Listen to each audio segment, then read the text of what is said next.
We are set to go here, Misano. It's full throttle, lights out, and we are going. San Marino. It's a superb launch from that 10th MotoGP pole from Jorge Martin. He leads the way, just as he did in the sprint yesterday. Marco Bezzecchi's got away well too. Bagnaia didn't get a good start. Pedrosa has a moment there on the rear as he squeezed the power on towards turn 2. He was briefly in 3rd place, but Pedrosa back in P4 where he started. Yeah, Pedrosa had a fantastic start, and I thought he was going to high side there through turn 2, but he is back into 4th place where he finished the sprint yesterday. That looks like Brad Binder siding through up the inside of Maverick Vinales. Binder hasn't fallen short where he did yesterday by getting a poor start. He's away well this time, straight up into 5th. Martin leads, Bagnaia then in 2nd place. We're right on board with the world champion through Tramonto for the first time. Bezzecchi in 3rd place. Now looking forward from Bagnaia's Ducati towards your race leader. Martin then attacking into the Misano corner. Here comes Bagnaia. That was going to be a real daring move. You don't see many moves stick coming through that final corner. He just showed Martin his front wheel there, didn't he though? Martin it is though that leads at the end of the first lap.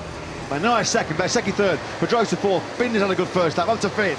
Oh, he looked like he was having a little dip as well into turn 2. Bagnaia very keen to get on with this early on, isn't he? He is all over the back of Jorge Martin like a rash. He now closes in into turn 4, but Bagnaia, who we know is so good on the brakes, and he carries a tighter line there than Martin, who goes slightly wide into 4 and 5. Martin really backing up the world champion early on. Coming from a long way back though is Marco Bezzecchi into Quercia corner. Bezzecchi goes through. Well, he put that mistake at turn 10 behind him on the previous lap very quickly, did Marco Bezzecchi.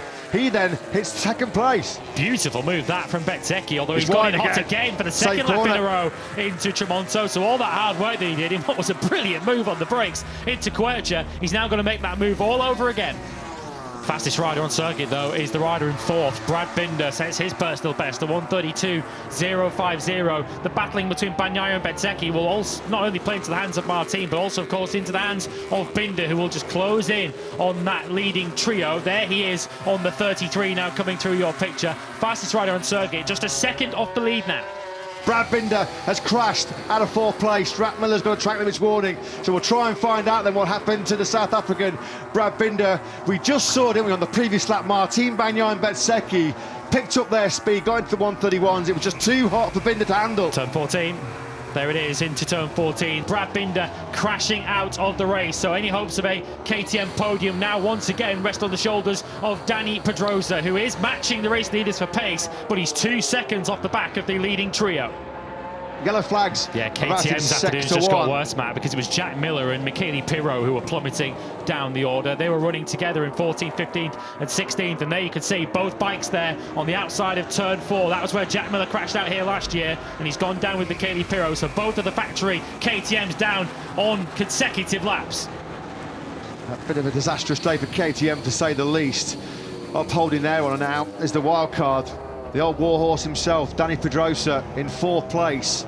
He was always a genius, wasn't he, at rear tyre management, helped by his lightweight and his silky smooth riding style, not overstretching the tyre. Again, Pedrosa keeps himself in those 131s. The gap between Pedrosa and Bezzecchi down to 1.3 seconds. This guy is pure class. We're talking about Dani Pedrosa, a rider who's had over 150 Grand Prix podiums. You want to know about his stature in this sport. Pirro and Miller's incident is going to be reviewed after the race. Only Marc Marquez, Jorge Lorenzo, Mike Hailwood, Angel Nieto, Valentino Rossi and Giacomo Agostini have won more races than Dani Pedrosa in the 74-year history of Grand Prix motorcycle racing. But Pedrosa now starting to pose a big threat here in Misano. There he is, back in your picture in 4th place. Pedrosa is closing at a vast rate of knots. He's had 6 MotoGP podiums here in Misano. He was the race winner in 2010, the race winner in 2016. He was our 8th different winner in 8 successive races in 2016. That incredible run 7 years ago. But Dani Pedrosa, talk about old but gold, rolling back the years, blast from the past. Pedrosa again, it's another personal best lap from the number 26, a 1:31.876. He's just 6/10 down behind Marco Bezzecchi, striking distance to the front of this Grand Prix, 1.1 seconds behind Jorge Martin. This is astonishing. The fairy tale is on. Superhuman effort though this, isn't it, by the world champion. He is going to surrender that 2nd place. There's nothing he can do to resist it. Bezzecchi pinches the inside line going through turn 8.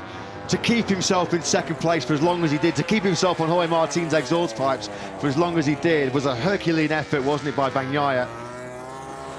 So Jorge Martin inflicting maximum damage in terms of the championship. Look how quickly, having got through on Bagnaia, Bezzecchi is just clearing off here. Pecco lost maybe some drive coming out of turn number 10.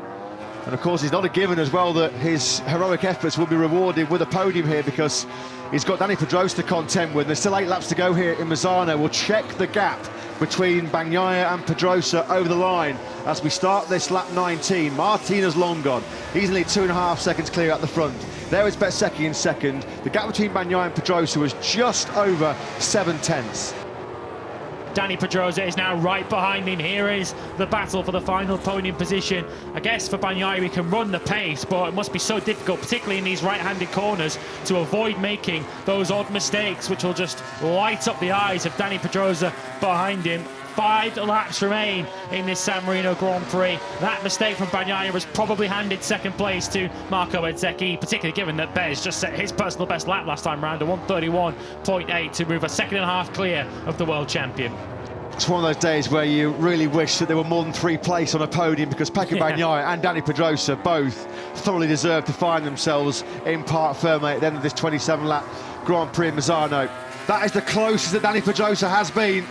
Is he mounting a late charge here? Is he going to inflict late heartache on Pecco Bagnaia?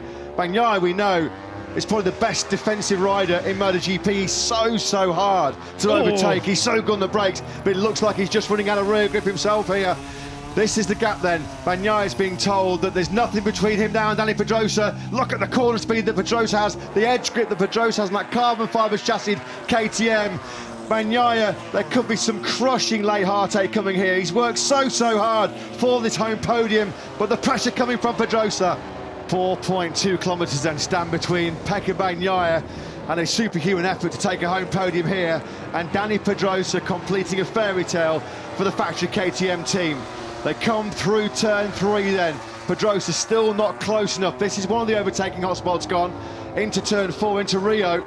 So now it's all about using that superior edge grip that he has to try and just close in on Bagnaia. Out of turn 6 they come, and Pedrosa's going to be nowhere near enough to attack him on the brakes into turn 8 as well. He is going to hold off Dani Pedrosa, who's throwing everything at him, but here comes Jorge Martin out of the final corner.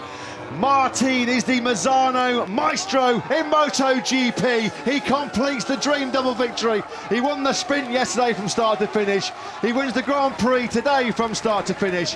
Jorge Martin then wins to close the gap to Pecco Bagnaia in the World Championship.